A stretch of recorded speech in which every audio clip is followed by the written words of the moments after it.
கடலூர் முதுநகர் அருகே உள்ள வண்டிப்பாளையம் ஆலை காலனியைச் சேர்ந்தவர் முன்னாள் கவுன்சிலர் புஷ்பநாதன்.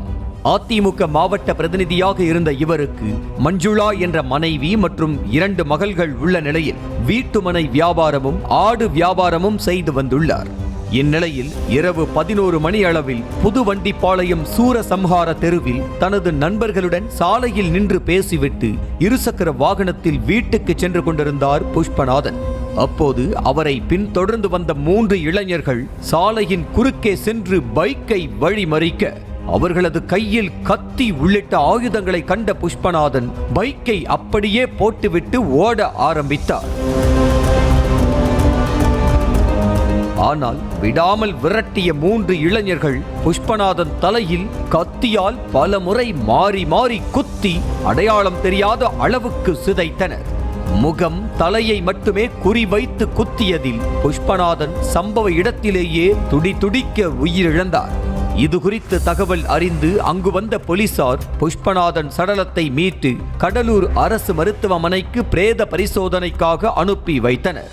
தொடர்ந்து மேற்கொண்ட விசாரணையில் அதே பகுதியைச் சேர்ந்த அஜய், நேதாஜி மற்றும் வழிசோதனை பாளையத்தைச் சேர்ந்த சந்தோஷ் ஆகிய 3 இளைஞர்களும் தான் புஷ்பநாதனை கொலை செய்தது தெரிய வந்தது.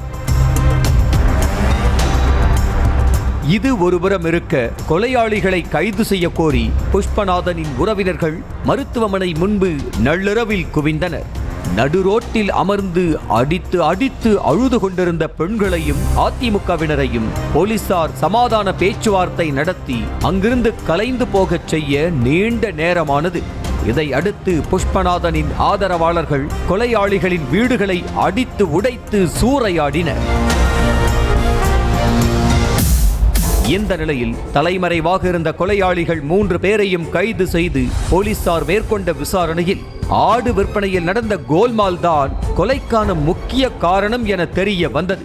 ஆடுகள் திருடி கொடுத்தால் கை நிறைய பணம் தருவதாக புஷ்பநாதன் ஆசையை தூண்ட 3 இளைஞர்களும் அதற்காகவே ஒரு காரை வைத்துக் கொண்டு காடு கரையில் மேய்ந்து கொண்டிருக்கும் ஆடுகள் முதல் வீடுகளில் கட்டி வைக்கப்பட்டுள்ள ஆடுகள் வரை அசையாமல் அல்லேக்காக திருட ஆரம்பித்தனர்.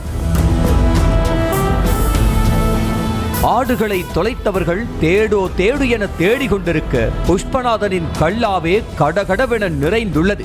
நேக்காக திருடிய 3 இளைஞர்களின் கண்ணில் ஆரம்பத்தில் கட்டாக காந்தி நோட்டுகளை காண்பித்த புஷ்பநாதன் போக போக நோட்டுகளின் எண்ணிக்கையை குறைத்துள்ளார். அடுத்த சில நாட்களில் அதுவும் இல்லை என்றானது. ஆடுகளையும் வாங்கிவிட்டு அலையவும் விட்ட புஷ்பநாதன் போலீசில் சிக்கிய 3 இளைஞர்களை ஜாமீனிலும் எடுக்கவில்லை. அத்தோடு ஆடு திருட பயன்படுத்தப்பட்ட காரையும் புஷ்பநாதன் கண்டுகொள்ளாததால் போலீசாரிடமே இருந்துள்ளது. இதற்கு மத்தியில் 3 இளைஞர்களையும் ஆடு திருடர்கள் என ஊர் முழுக்க தம்பட்டம் வேறு அடித்துள்ளார் புஷ்பநாதன்.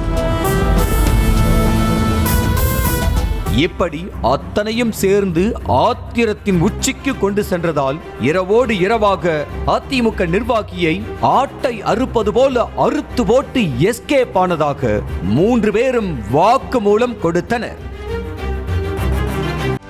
செய்திகளை உடனுக்குடனும் துல்லியமாகவும் தெரிந்து கொள்ள சப்ஸ்கிரைப் பண்ணுங்க.